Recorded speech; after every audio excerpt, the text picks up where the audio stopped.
ഇതാവണം മന്ത്രി, ഇതായിരിക്കണം മന്ത്രി, ഇതാണ് മുഖ്യമന്ത്രി എന്ന് പറയാം. ഒറ്റ പേര് നമുക്ക് വിളിക്കാം, മുഖ്യമന്ത്രി.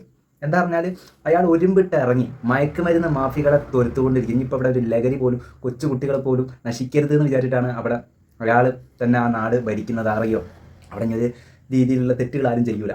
പക്ഷെ നമ്മുടെ കേരളത്തിൽ എന്താ പറഞ്ഞാൽ കസേരയ്ക്ക് വേണ്ടി തല്ലുംപിടിയാണ്. വീഡിയോ ആവണോ, വേണുഗോപാലനാവണോ, അതിങ്ങനെ തല്ലുപിടിയാണ് കസേരയ്ക്ക് വേണ്ടി. മുഖ്യമന്ത്രി കസേരയ്ക്ക് വേണ്ടി ഇവരിപ്പോഴും തല്ലുപിടി. ആരെന്നാവും മുഖ്യമന്ത്രി?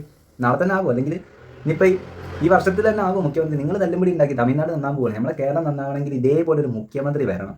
വിജയണ്ണനെ പോലെ. സത്യം പറഞ്ഞാൽ ഞാൻ സത്യം പറയുകയാണെങ്കിൽ വിജയണ്ണൻ കേരളത്തിൽ നിന്ന് ഭരിക്കുകയാണെങ്കിൽ നമ്മുടെ നാട് നന്നായി ഉണ്ടാവും. കേരളത്തിലല്ല, ഇന്ത്യൻ പ്രധാനമന്ത്രി വരെ ആക്കാം പുള്ളീനെ. അങ്ങനെ അതിൻ്റെ റേഞ്ചാണ്. ഇന്ത്യൻ പ്രധാനമന്ത്രി വരെ ആക്കാം. കേരളമൊക്കെ നന്നാവണമെങ്കിൽ വിജയണ്ണനെ പോലെ ഒരു മുഖ്യമന്ത്രി വന്നിരുന്നെങ്കിൽ കേരള ഇന്ത്യ തന്നെ മാറിയത്. ഇന്ത്യൻ പ്രധാനമന്ത്രി ആക്കാൻ പറ്റും ഇങ്ങനെ വന്നിട്ടുണ്ടെങ്കിൽ. സത്യം പറഞ്ഞാൽ വേറെ ലെവലിട്ടോ ഈ മനുഷ്യ ഒരുമിട്ടിറങ്ങി രോമാഞ്ചി ഫാൻ എന്ന നിലയ്ക്ക് അഭിമാനിക്കുന്നത്. ഇതാവണം മുഖ്യമന്ത്രി. കണ്ടു പഠിക്കും. ഇവിടെയുള്ള മുഖ്യമന്ത്രി കസേരയ്ക്ക് വേണ്ടി നിങ്ങൾ തല്ലുണ്ടാക്കിക്കുക. അവിടെ നാട് നന്നാക്കാൻ ഒരാളെ ഇറങ്ങി കഴിഞ്ഞു. നിങ്ങളിവിടെ കസേരയ്ക്ക് വേണ്ടി. എന്തായാലും എൻ്റെ വിജയണ്ണന് അഭിനന്ദനങ്ങൾ. ഇനിയും ഞാൻ പ്രാർത്ഥിക്കുന്നു വിജയണ്ണൻ മുന്നേറി വരെ എല്ലാവരും സപ്പോർട്ടും. നമ്മൾ ഇന്ത്യയും കേരളം കൂടി ഇന്ത്യൻ പ്രധാനമന്ത്രിയായിട്ട് വിജയൻ വന്നാൽ അടിപൊളിയായിരിക്കും. കാരണം പറയുക ഓൾ ദ ബെസ്റ്റ് വിജയണ്ണ.